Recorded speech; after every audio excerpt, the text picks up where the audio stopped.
recording. Okay, so welcome everybody. Today's speaker is Professor Fabio Iocco.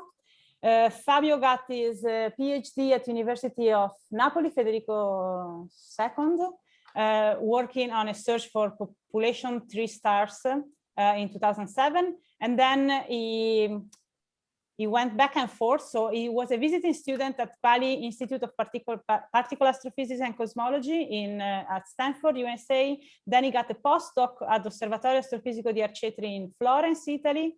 Another postdoc within the Institut de Physique Théorique du CEA-Saclay and Institut d'Astrophysique de Paris, IAP, within the Physique des Deux Infinis Fellowship, P2I. He went then still in Paris with the Marie Curie Fellowship as a postdoc at the Institut d'Astrophysique de Paris. And then he moved to Sweden, in Stockholm, as a postdoc to the Oscar Klein Center for Cosmoparticle Physics within the Wenner-Gren Fellowship. He went then to Madrid as another postdoc at the UAMCICC with the Severo Ochoa Fellowship. In 2014, he moved to the ICTP CIFAR in Sao Paulo, Brazil, as a junior professorship, and is now back to Naples as a professor associato, working within the University Federico II di Napoli. So today we will discuss about dark matter in the Milky Way. So I'm very excited to have you here as a speaker. So thank you very much, Fabio, for being here. Thank you very much, Silvia, for the invitation. Can everybody hear me? Yes, we can hear you and we can see full screen. Very good, very good. So also thank you very much for reminding me about my trajectory. It tired me only to hear it. And I just have one, I wonder how I managed to change so many places without collapsing at some point of my life. But one thing that I wanted to note is that only the English language allows that. I didn't go back to Naples. I went forward to Naples. So that happened 1 year ago. It was the beginning of the lockdown on March 1st, 2020. And 5 days later, I was locked inside my apartment and they threw the key. So I literally saw my students only once before being locked in. It was a very bizarre way of going to a place you're supposed to know. So so much for personal entertainment. I wondered why the organizers invited me, and I assume that they wanted to hear about something like this. No, it doesn't work. Oh, okay.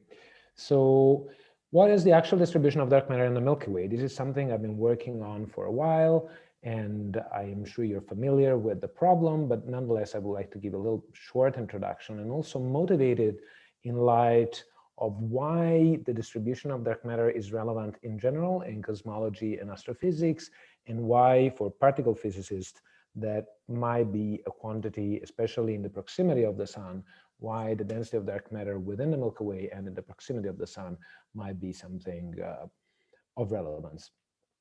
So I put together this new title, From the Skies to the Underground, How Astrophysical Uncertainties Affect Synergic Searches for Dark Matter, Chapter 1, A Galaxy Close, Close By. And while I was pondering about this very bad joke and realizing that actually the galaxy close, close by, the Milky Way, has inspired many recent entertainment products more famous than others, I realized that there are some credit literatures which have not been given usually. So I was recently going through some of the things that my late father and I shared. He actually, when I was a kid, which isn't that long ago, but it's some time ago, he gave me the central body of this pentalogy or septology from Isaac Asimov. And so it's the Foundation series that for who's not as old as I am, might have a chance to get acquainted with starting September. I think there is a new series that is coming up with this amazing saga. And I realized how much of these extremely entertaining and extremely clever work of fiction has then percolated through things which are more famous, like for instance, Star Wars, the idea of a galactic empire. But so musing a little bit around about things that are not strictly related to science, I realized that I also I always knew, but there is something that never tingled in my mind between the fact that the Milky Way and this galaxy and the other galaxies, there is something extremely close by and extremely intimately related even in the name. So I wonder how many of you know why the Milky Way is called such, and I had to do a little bit of research some time ago. And I realized that, yes, if you look at it and you know the name, it does look as a haze, as a milky haze in the sky. But the actual Greek legend, which gives the name, which bears the name the Milky Way, is the fact that Jupiter had a son with a mortal woman. Of course, it was not his wife. And then he was extremely wary of the fact that the young baby could not have godly properties. It could be just a measly mortal. So he had it breastfed from his legitimate wife, Hera.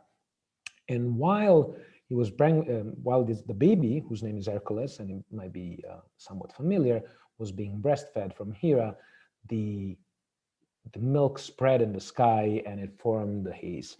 Now, I want to reassure the organizers that not knowing what is the exact nipple policy of SNOLAB, I set up to cover all possible nipples of all genders in this painting. And in the next one, where actually you can see the Milky Way far more clearly here. So one thing that I knew, but it wasn't present in my mind, is that milk in Greek is galactos. And so the word galaxy is basically an extension of the Milky Way per se. So when people realized that other galaxies were the same conglomerate of stars, that was why that thing just percolated into the name, and I found it fascinating.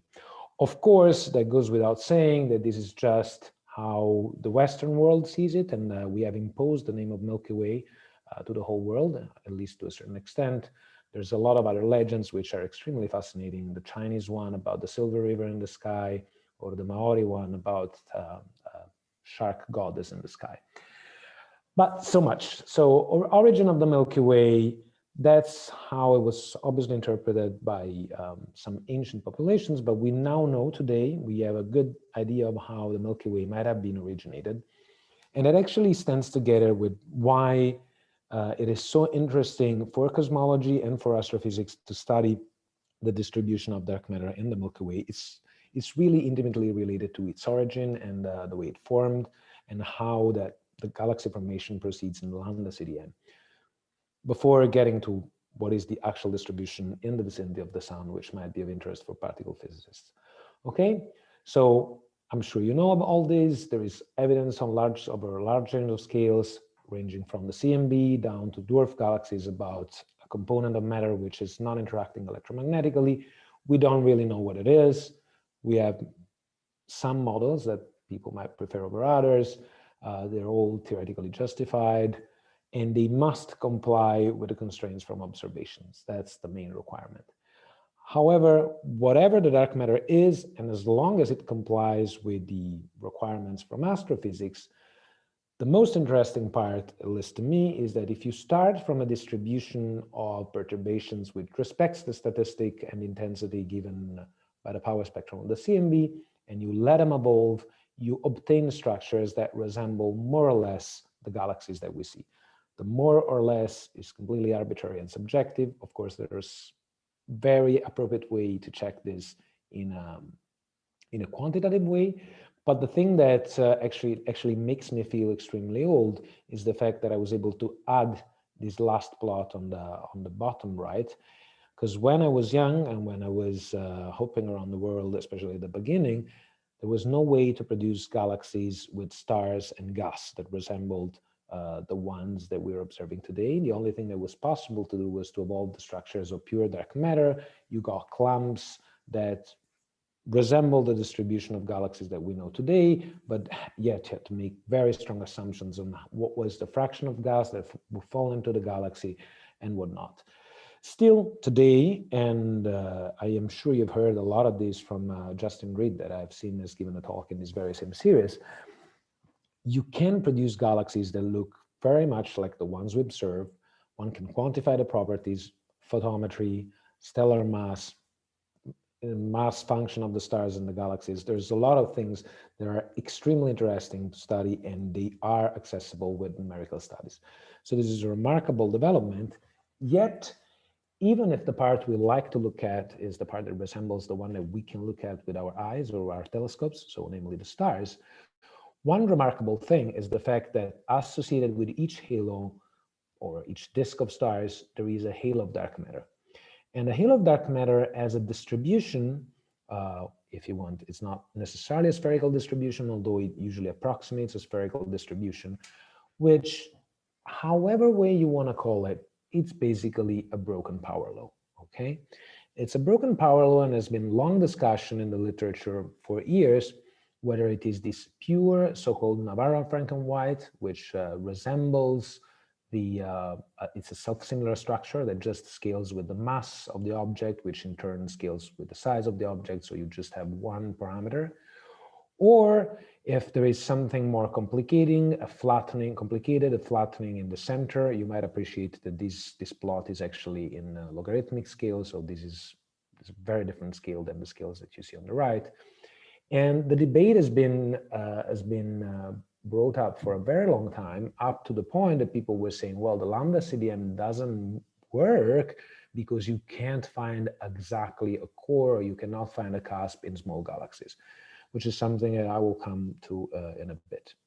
Now, the interesting thing is that if you start having more and more refined simulations, and again, I think you have heard this from Justin in previous talks, and you can certainly go to the literature that I can recommend, you will find that it's not a simple answer whether you have a core or a cusp in the center of the galaxy.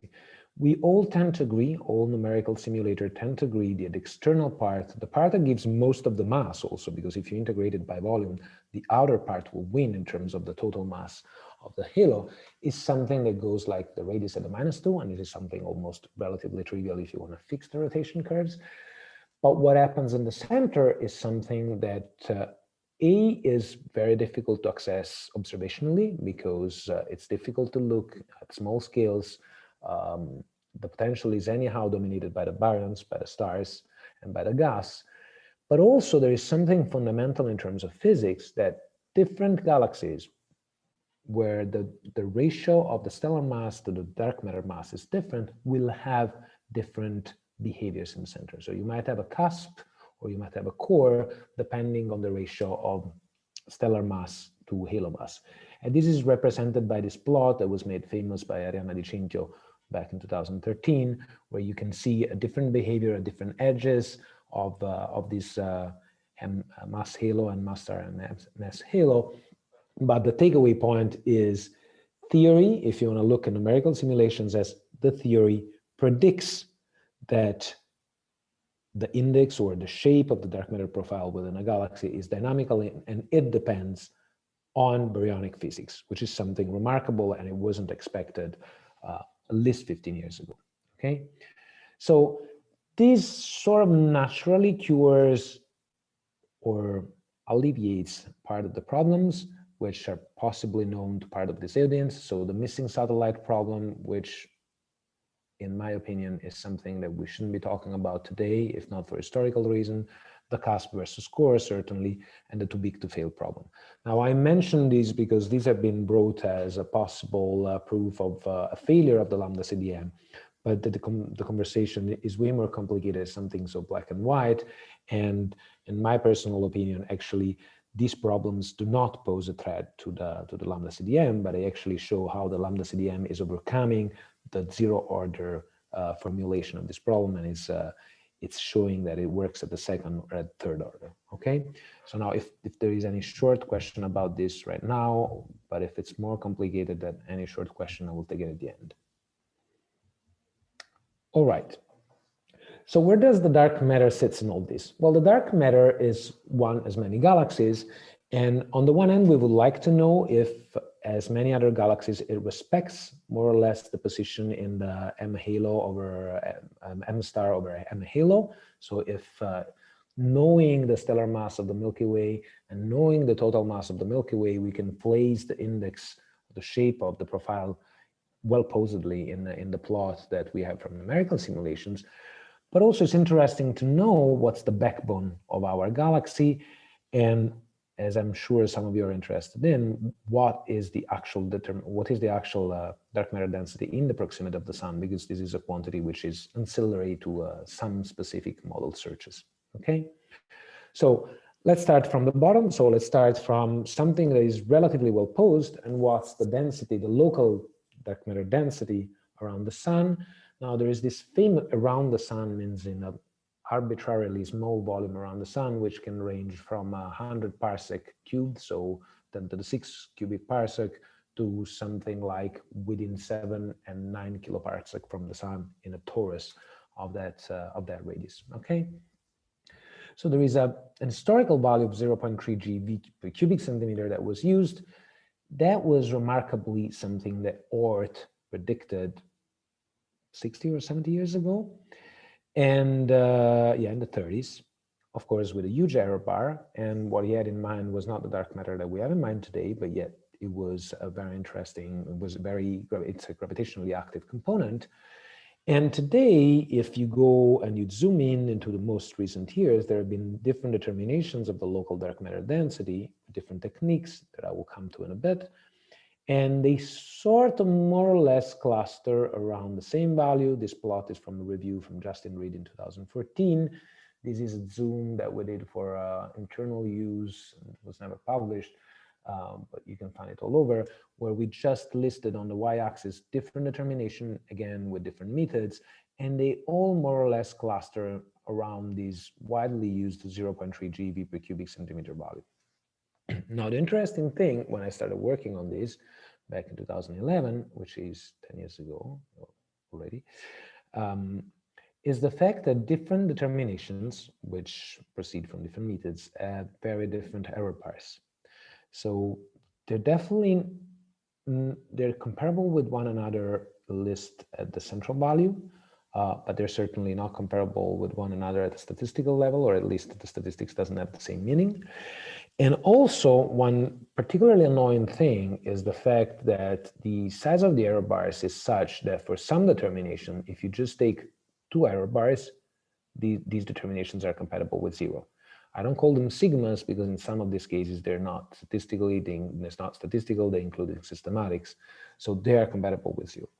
So one thing that we set to do was to try and make a little bit of clarity and see if we could achieve an answer that would convince at least us about the presence of dark matter around the sun and within the sun and the center of the galaxy without having to have a leap of faith, which is something that you like to avoid when you're trying to do something quantitative. Okay, so one of the methods by means of which you can determine the local dark matter density is to take a volume around the sun. You take the movements of the stars up and down. It's a specific population of stars. You know that is relaxed to the local gravitational potential, that there is not specific motion of the stars. There's a lot of assumptions that go into it. But one assumption that does not go into it is that you just take the motion of the stars, you invert the Jeans equations, you get the total gravitational potential without having to make any assumption on what's there. You just invert the Jeans equations and you get the gravitational potential. You have to make assumptions about the shape of the Jeans equations, so simplifying assumption, but not about what is in there. So you get the total gravitational potential. Whatever is there gets weighted, okay? The thing is, you can look at the stars in the disk.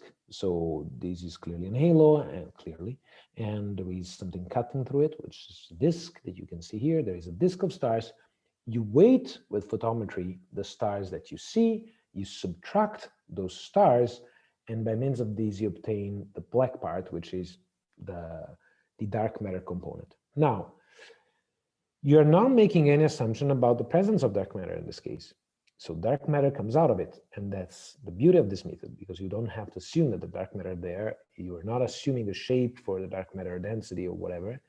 The problem with that is that usually the error bars are very big. So typically, when you see a big error bar, they belong to this method, which nonetheless is extremely powerful, but still. The other method that you have, well, another pro of this method is that you're weighing and you're measuring a very local volume. something like 100 parsec. So you're sensitive to the very local universe. The other thing that you can do is the one that probably people are more familiar with, is that you're taking the rotation curve of the Milky Way, you're making a good assumption, which is that the stars and the gas and the disk is basically in balance with the rotation, so the gravitational potential balances out the centrifugal force if you want. You have tracers at different radii, and by equating the centrifugal force with the gravitational, the centripetal force with the gravitational pull, you can infer the total amount of matter which is at that specific radio. Then you subtract the one that is obtained by the stars that you should be seeing, and then you have, of course, this behavior that goes to zero on the long distances because the stars extinguish around 10 kiloparsec. There's no galactic disk anymore. It goes down. The rotation curve stays up. Now, this has the advantage that you can determine the dark matter structure of the whole Milky Way, but it has the humongous disadvantage that you have to make an ansatz, you have to make an assumption about the fact, A, that the dark matter is there, B, what's the shape of the dark matter. You assume a spherical profile and you decide to test it with a broken power law, a single power law, or whatever it is that you do. The good thing is that even if you go almost blindfolded, you do that by having the stars, by assuming a dark matter distribution, and by imposing, say, only two parameters, the slope and the local normalization of the dark matter density, so the dark matter, so the local density of the dark matter, you get values in that region of this alpha gamma space, rho naught gamma space, which more or less sit where even more brutal numerical simulations would tell you that they have to be for the Milky Way. So this is remarkable, but it's again not something that is compatible with 0 more than 2 or 3 sigma, okay? So again, if you look at the determination from different methods today, they all tend to agree with the fact that we have something around 0.4, 0.5 GeV per cubic centimeter. Some determination offer you very small error bars. That's because of the assumption that you made somehow.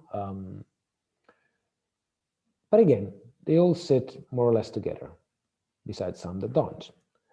So at this point, which is not exactly this point because this is very recent, but some 10 years ago, some collaborators and I, in particular Miguel Pato and myself, set out to say, okay, we are not happy about this, and we want to try and dig out all the assumptions and all the uncertainties that go in the method, and we just want to make as little assumptions as we can. So we decided to use the traditional method of the rotation curve, but by reconstructing it step to step and knowing what we were doing. So we took the observed rotation curve, so the tracer of the gravitational potential, empirical, observe. Then we take the expected rotation curve from the stars, which is the one you have to subtract. So the potential, the gravitational potential from the stars that you see. And I'm not calling it theoretical because there is nothing theoretical beside the fact that you adopt a Newton distribution. I'll come to that, but it's not a prediction in the sense that I start from some a priori thing. I will use observed distribution of stars. And then at some point we'll make some hypothesis, but I will make it clear, okay? So we're not starting with any dark matter on our mind. We're just starting with the observed rotation curve and the expected rotation curve. Now, how do we get the observed rotation curve? Well, we take tracers of the gravitational potential. There's compilations of these tracers all over the literature, in particular from Yoshie Sufue, who has been working on this for a long time. We decided, however, to trim that compilation to down to any reasonable doubt when we found tracers that were not convincing, that more than one source in the literature had doubted about. We pruned it and we performed different tests. So we have different types of tracers, gas stars and masers, and we ended up back in 2015 when, unfortunately, I was still a postdoc and I didn't have a postdoc to do this himself or herself. I had to do it myself, which almost turned me blind because you had to read numbers from non-PDF coded things, so you had to take the numbers one by one. Anyhow, we came out with this humongous compilation. And the disappointing and reassuring thing is that if today you use the Gaia's rotation curve, all the conclusions that I'm going to be talking about or I'm going to be telling you don't change, okay? So we use this big compilation of data, but if you use the data from only one, and it's Gaia, things won't change. There's slightly different things that you can do, but answers won't change. Okay, so we have this huge compilation of data that traces the total gravitational potential, so the circulation of the disk of the Milky Way at different distances. And then we have to confront that with the potential that you expect from the baryons. Now, I'm referring to baryons, meaning everything luminous or absorbing light, which is in the Milky Way. So the gas, the stars, and everything. So typically, you break down just on an empirical basis of observation the Milky Way into a bulge and a disk. The bulge, for those who are not astrophysicists, the sort of potatoid, which is in the center. It extends from approximately the Galactic Center down to up to 3 kiloparsec, sort of a potato with a bar or maybe two. We'll come to that. And then there is a disk, which is a disk, and it probably is thin or thick. We'll come to that. But still, it's made of stars. So you can actually measure the contribution of the stars in terms of distribution and normalization. And that's very well. So the thing that we do is that we take the distribution of stars, so the density distribution of stars, and I'll tell you how you do it. From that, and that's empirical, okay? You take it from observations. And from that, you move to the gravitational potential. And from the gravitational potential, you move to the velocity that you see, and you compare it with the velocity from the stars. You compare it with the velocity that you actually observe, okay? Now, the only theoretical passage is the fact that you use Newton's gravity, and that's well posed, because it doesn't, general relativity is not a regime of general relativity. So you can leap from the density to the potential and then to the velocity, okay? But the crucial thing is that on the one hand, we have the ingredients, which is the observed rotation curve, that's observed. And on the other hand, we have the rotation curve that it's derived from the stars that we do observe. So again, it's something empirical. So this is the bulge scheme. This is the bulge. There is a disk of stars, a bulge of stars. There is a disk of stars, and there is a disk of gas. All of these is derived empirically. And now we had a problem, because it seemed that for as much as we believed that people had the stellar morphology under control, because you might want to believe that since the stars are visible, so you can see them, and therefore it's easy. Then there was some mild disagreement in the community. We called our favorite astronomer and said, like, look, we heard that there is a little bit of discussion about the bulge. Can you recommend the best model or the one that the community believes the most in? And the answer we got was, well, there is no discussion. There is absolutely no disagreement. There's only one good bulge model, and that's mine. So we called another astronomer, and the other astronomer told us exactly the same thing, but the fact that the bulge model was not the first one. So in order not to get into this mess, we compiled all the bulge models that we could find in the literature that were not outright ruled out. And then you have a way to normalize the shape of these bulges. Now they look spherically symmetric, but that's just a mathematical trick. They're not spherically symmetric, they're fully three-dimensional. And you can also normalize them with observations of microlensing optical depth. So on the one hand, you have the morphology, and you have different morphologies which represent systematic, if you want, and you have something that is statistics, because it's statistical measurement of microlensing optical depth. Same thing happens for the disks. Okay, you have a measurement of the photometry, you have different shapes which represent systematic, and then you have a measurement of the photometry that it can tell you, the observational photometry, that it gives you statistical. Same thing for the gas, which is however negligible.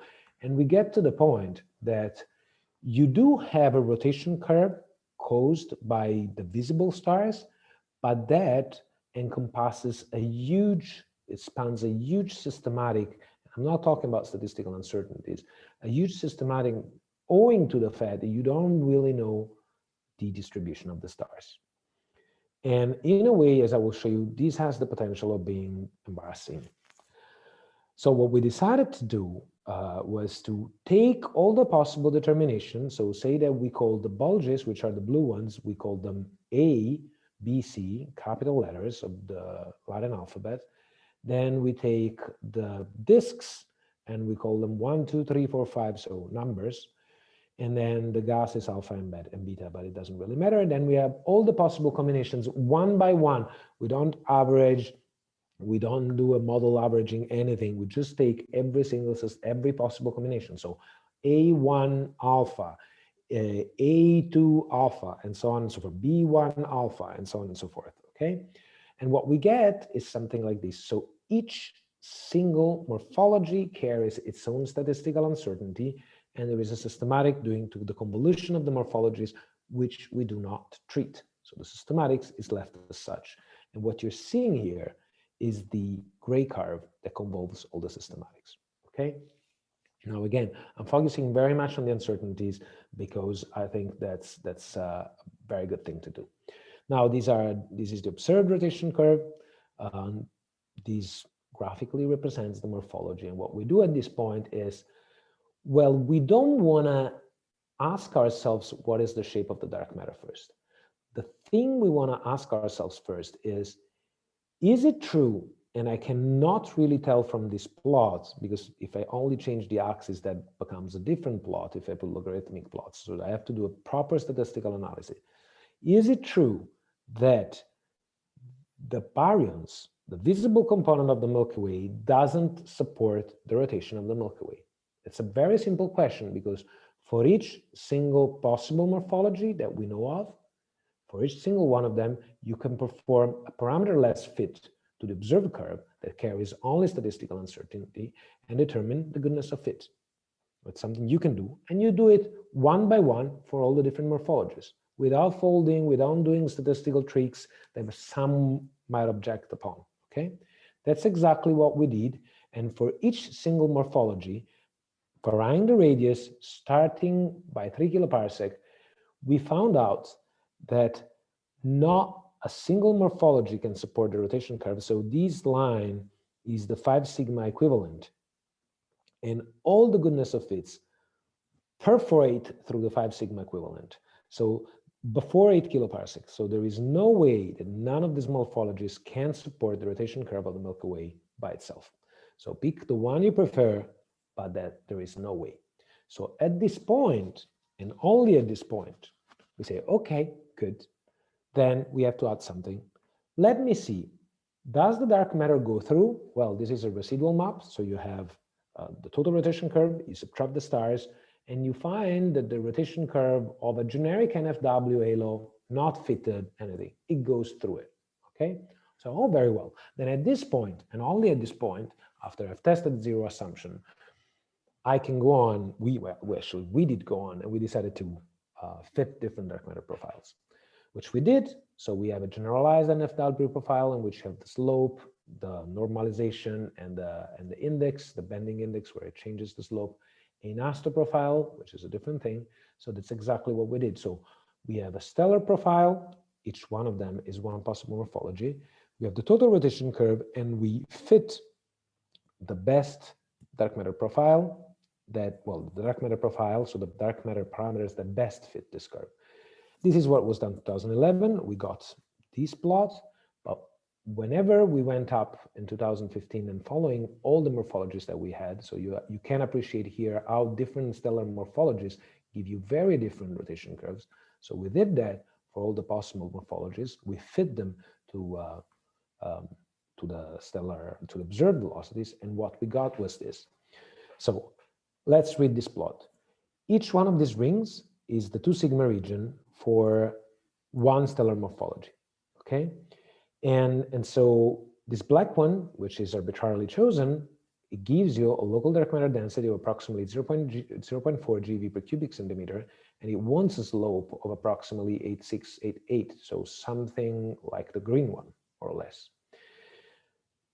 Some other stellar distributions are up here, so they more or less want the same dark matter density, but they want a way slopier profile, and so on and so forth. Now, would I ever feel comfortable in telling you that the slope of the Milky Way profile is 1, 0.2, or 0.1? No. And the reason is that I have absolutely no idea of which one is the right stellar profile. So eventually, the slope of the dark matter profile, whether it is a core or a cusp, is something that you cannot really tell by the data.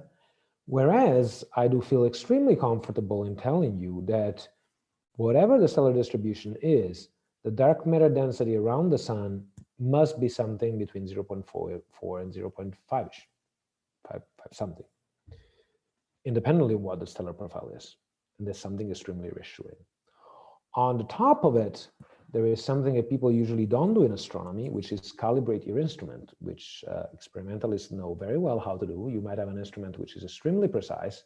That's the case of the scale for weighing the local dark matter density. It's quite precise, but are we sure that's accurate? So we performed tests, we generated the fake Milky Way, we generated fake data, we produced mock data of our rotation curve, we tested a whole lot of things, and we found out something extremely disappointing and something extremely reassuring.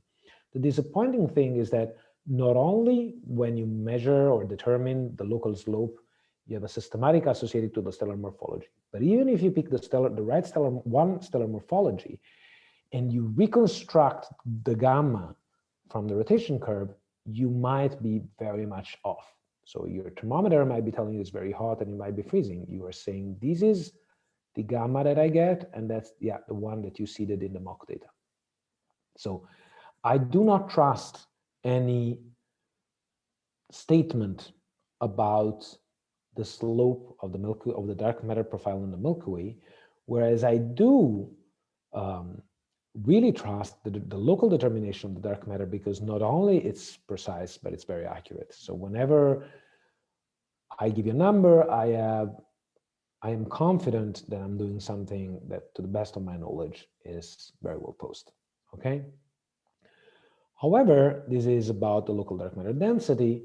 There is something interesting and remarkable, and is that the total mass of the Milky Way is quite insensitive to the stellar profile. And it's also quite accurate. So whenever you are measuring the integrated density of the dark matter in the Milky Way, you get a mass of the Milky Way which is solid. It represents what it's seeded, so its instrument is accurate, and it more or less fits clusters down with all the other determinations obtained by other different methods. And one of the reasons I'm leaving this plot in the slides is that if you are interested, you can reconstruct, or you can go back to all the literature on the subject, okay? Now, this is about what we did back in the time, but there is something even more complicated, and is the fact that whenever you measure whenever you are sitting in the sun and you measure the circular motion of an object that you use as a tracer, you are not measuring the motion of that object with respect to the galactic center. You're measuring the motion of that object with respect to you, and you, us, are moving with respect to the galactic center. So you have to do one of the things that you were happy you didn't have to do anymore after Physics 101, which is changing reference frame. So you have to change reference frame, and you have to know how the two reference frames move with respect to each other. And so you have to know our own position with respect to the galactic center, which we can measure. We do not know for sure. There's uncertainties associated to it. So whenever you start taking into account even those uncertainties, what happens is that the rotation curve will move up and down, because we determine that rotation curve based on R0 and V0. And therefore, just to show you how that affects the mass, but I'll show you how that affects other quantities too, the determination of the total mass of the Milky Way will shift. And so will the local dark matter density determination. So why that's interesting for you? Unless you want to ask me questions at this point, if you have something very quick, or I will continue and take questions in the end.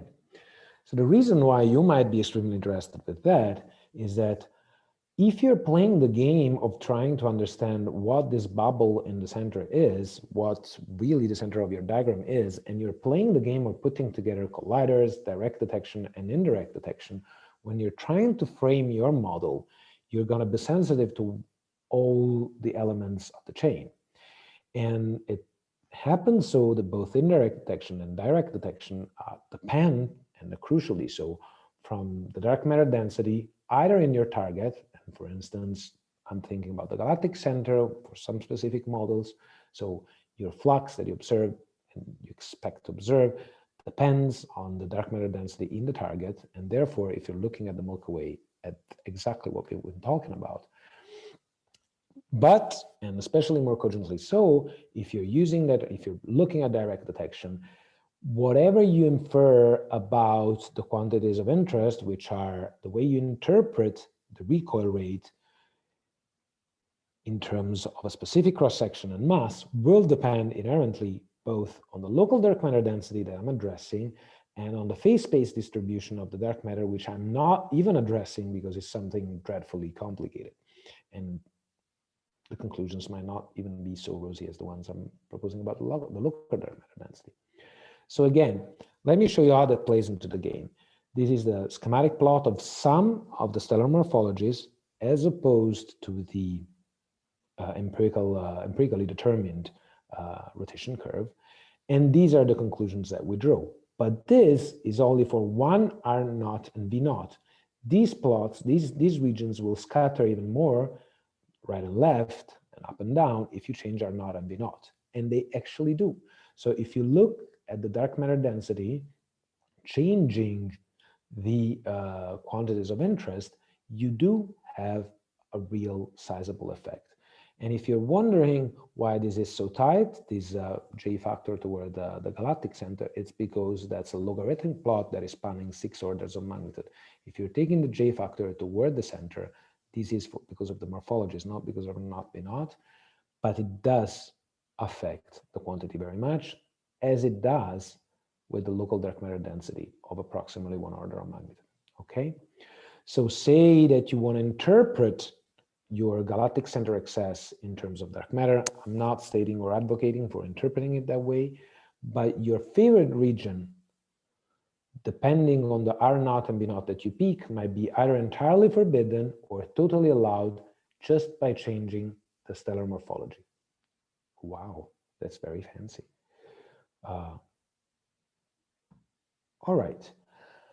This is something else that you might be interested in, is how the limits on the cross-section shift if you're just moving from within the range of allowed values for the galactic parameters, which are the distance of the sun and the velocity of the sun with respect to the galactic center. So if you shift a lot, admittedly, between the two, the different corners of the parameter space, you will get a variation of approximately 2 orders of magnitude in the limits, okay? And this is something that is comforting.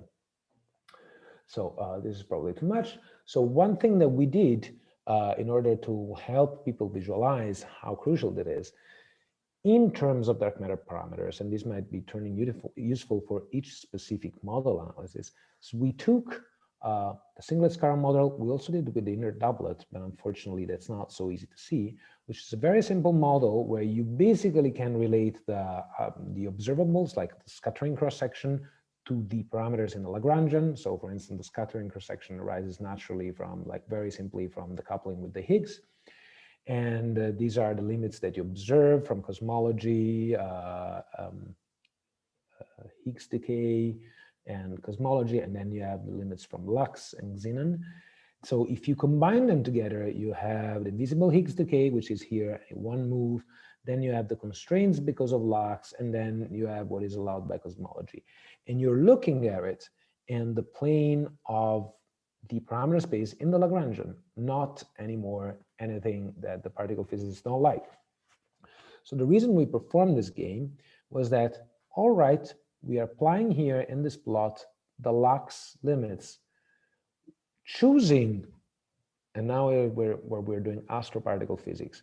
These are constraints on the cross-section in the Lagrangian parameter space, and we're choosing one specific stellar model for the Milky Way, stellar distribution, empirically determined. I don't know if you can see, but here the band has a slightly different tone of green. Now that's the statistical uncertainty on that specifically chosen morphology. So it doesn't amount to much, and frankly speaking, if I were to present my results, I wouldn't worry too much. But then look at what happens if we include the uncertainties due to the fact that I don't know R naught and V naught, and I do not know exactly the stellar morphologies. They really start splitting up, and actually the galactic morphology, the galactic parameters, namely R naught and V naught, they do change in your parameter space very much the determination. So you might have said that your model is allowed or not, just owing to the fact that you picked the right or the wrong or whatever stellar model for the Milky Way. So that's the embarrassing part that I was talking about. On the other hand, let me be positive and optimistic. If you are conservative and you're choosing the most conservative one, the stellar model that gives the highest constraints, then you're sure that that's ruled out. And that's the most conservative result, but might not be satisfying. So of course, you can do the same thing if you're trying to interpret the galactic center excess in terms of a specific dark matter model, in which case is the Singlet Scalar. And you can see here, you don't see the statistical uncertainties, but oh my, how it changes the favorite regions. The favorite regions shifts a lot if you change the galactic parameters or if you change the morphology. In this case, it's the morphology that matters the most because it's going to give you the most dramatically different results about the galactic center. So once again, choosing or having underhand all the astrophysical uncertainty, it really tells you something. It really tells you you should include something in the particle physics analysis. So we did that. We provided a tool that allows you to include all the uncertainties dynamically in a likelihood form. You can download it. I will put the references in the online part of these slides, and it's a tool that you might want to use if you're performing an analysis based on the data and not just extrapolating the dark matter density from simulations. Now, if I have a few more minutes, this part is not satisfying to me because we extrapolated the dark matter density toward the galactic center.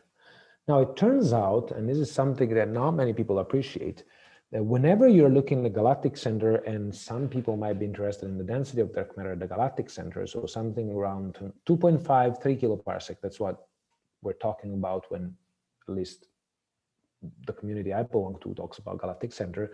People that studied supermassive black hole are talking about completely different scales of the order of parsecs. But if you're talking about 2-3 kiloparsec from the center, this region, it's ill-posed to address with the rotation curve.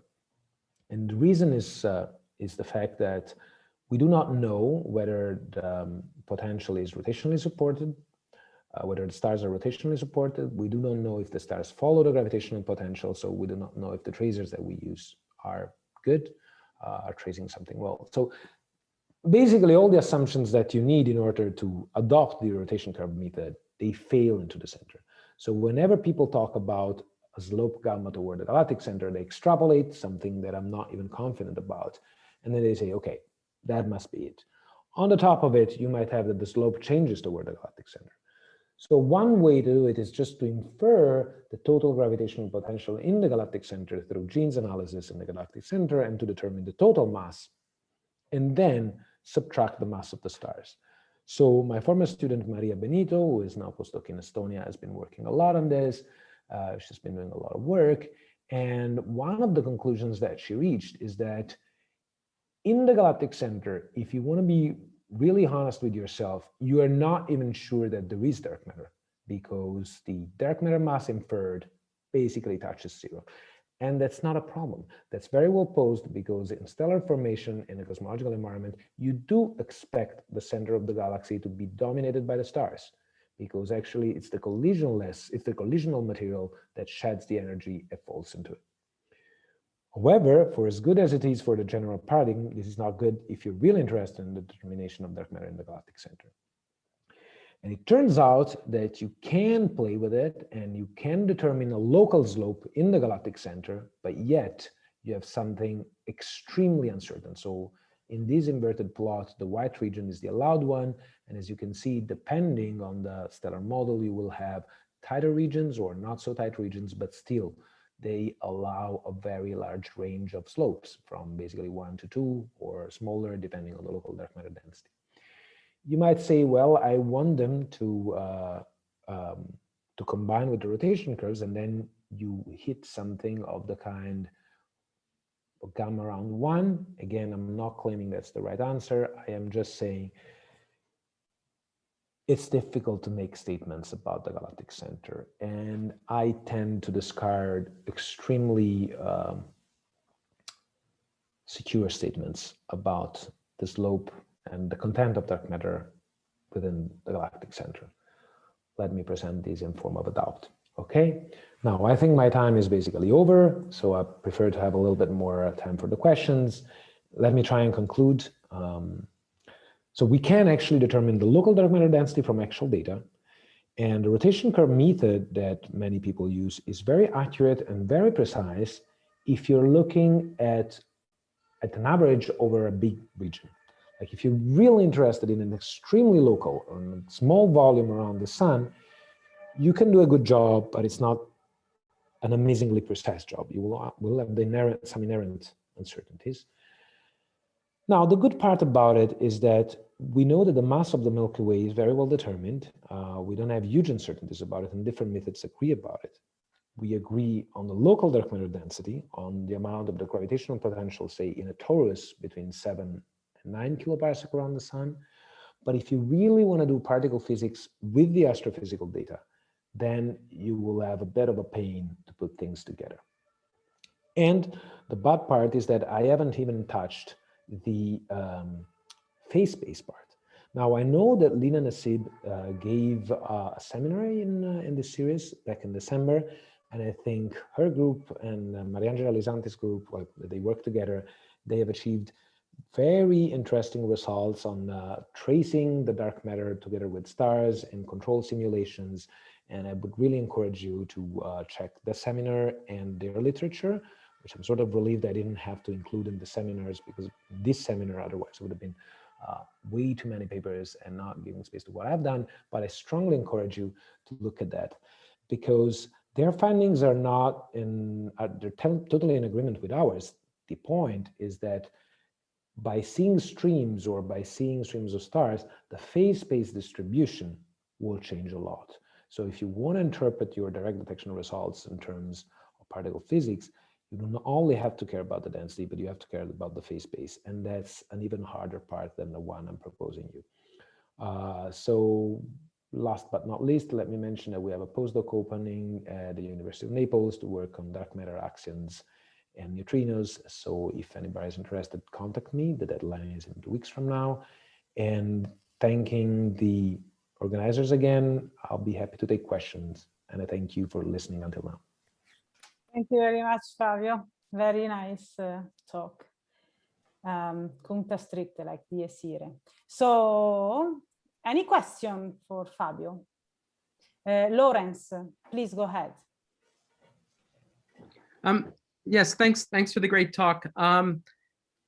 When you're considering uncertainties in R naught and V and baryonic morphology, do you consider the astrophysical covariance between those quantities? Because they're surely related to one another. And the second question is, in terms of baryonic morphology, where does mass to light ratios fit in? Is that part of baryonic morphology? Okay, so the first question is an excellent question. We have tried to address and give an answer to that. The short answer is you cannot properly account for the covariance, but you try to be as careful as you can when you're taking different observations and you try not to mix things up. I can refer you to, I know that this answer is not satisfying, but we do take care of it. It's not fully taken care of it, but we have a good handle of the fact that it doesn't affect results very much. If there is a small covariance, that doesn't affect the results very much. I hope that that answers your question.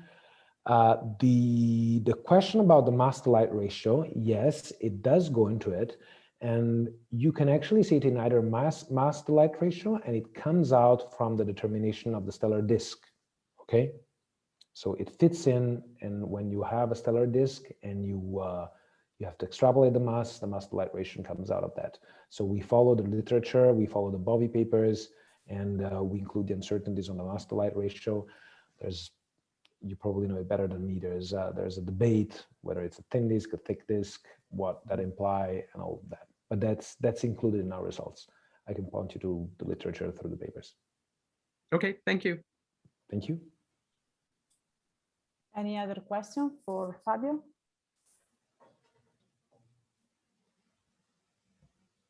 Just looking if there is any hands up.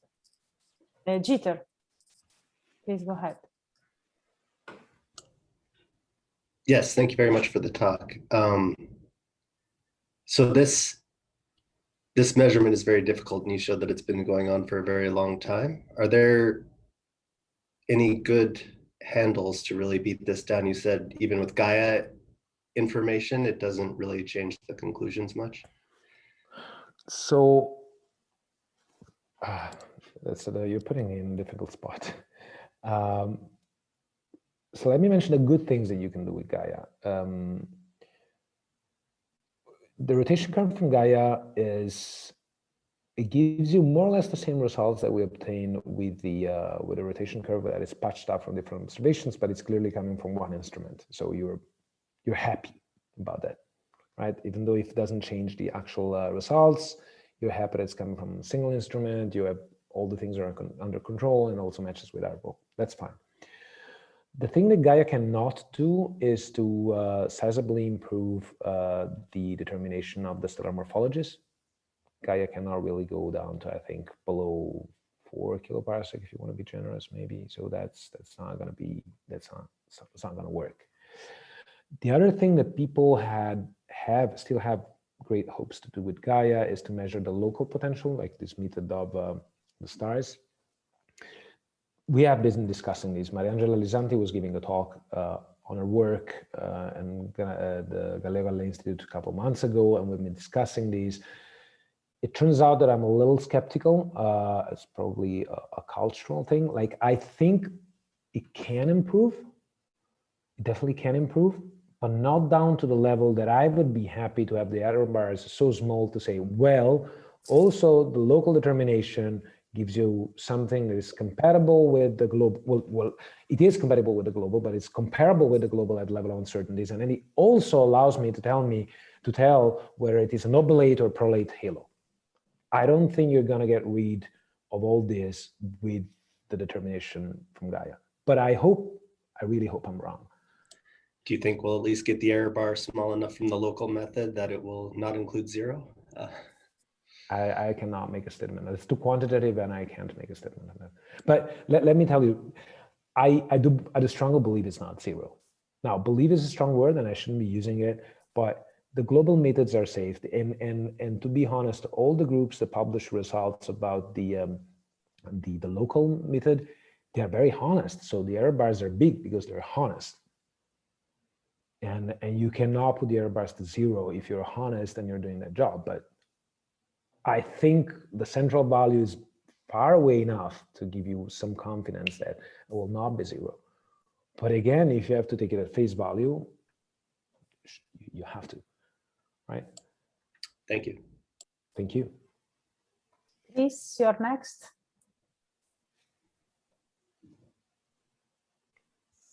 Chris, if you want your microphone. Okay. Thank you very much. That was a really interesting talk. And maybe I just missed it, but you seem to talk a lot about the density of dark matter in the local area.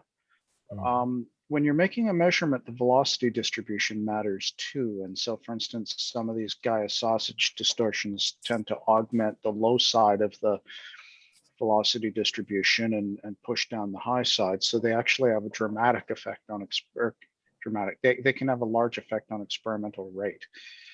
Yes. So how do you take, and okay, you can do models and you can put that into your effective field theory and calculate an answer, and on deep we have. But how do you take your density models and try to turn them into uncertainties on velocities or distributions in velocities? So you don't really care. Okay, that's a very interesting question. So I was in fact mentioning phase-based distortions, phase-based effects. So phase-based distribution of your dark matter is extremely important. It's crucial if you want to interpret the results of the detector, right? We all know that. Yet, unless the fraction of dark matter that carries an anomalous velocity, or it's non-Maxwell-Boltzmann, unless that fraction is sizable, it will not have an effect on the density, right? So what turns out is that the Gaia sausage, the dark shards the stream, whatever you want to call in, is not a sizable fraction of the total dark matter density. Now, I cannot give you the figure because that's in a private email that I've received, but from one of the persons working on the subject, but it doesn't worry me. It did worry me. And then the number that I got is such that I am not worried about the fraction of dark matter that carries that specific space distribution, phase-space distribution. Now, it's also extremely interesting that the rotation curve method, if you do back of the envelope calculation, is by default giving you an average, because if you compute what is one orbit around the center of the galaxy giving you, is weighing in everything that's going through the galaxy if you compare the velocities and the typical timescales. So if you infer the dark matter content, that doesn't pose a problem. Gaia sausage, mergers, any sort of thing is not a big deal. If you want to interpret your results, or you're extremely interested about the phase space, well, that's a major problem. But as I said, in the end, it's such a major thing that it gives me a headache, and I prefer to defer it to further studies. But I mean, I'm not trying to avoid the question. It's just that I don't know the answer, of course. But it doesn't affect my results in terms of the density so much. Well, actually, it doesn't affect at all. Right. Yeah. There's some people on, like, I'm with Deep, and we wrote up an interpretation in different galactic models a year and a half ago. And I'd be happy to read that. I'll send it along. Please. But we used 0 to 30% for the various flows and 0 to 70% for the Gaia sausage as our ranges we considered. So if you include 0 to 30%, it's not changing your mass, it's not changing your local dark matter density. It will change a lot the things that you infer if you measure something, but it will not. It changes the velocity distribution. Yeah, it does, but it doesn't change the amount of matter that you measure. That's what I'm saying. I agree with you. I think we agree. It's just that the relative importance that we give to things, it affects what is it that you're looking at. If you're looking at the phase space or the velocity distribution, yeah, definitely does. But at the moment, I'm not looking at it because I wouldn't know how to play with the toy in this moment. So I think it's something that needs to be done. And I think I actually read your paper, but my answer was related to the dark matter density. It doesn't change it very much. Right. Yeah. It's probably within the uncertainties that arise from other things. So it's really a shame that the other uncertainties swallow this, but again, I'll put a couple of links in the chat. Please. Is there any other questions for Fabio? If not, I would like to thank Fabio again. Thank you very much, Fabio. Thank you very much. So the seminar is over? Yes, it's 2 p.m.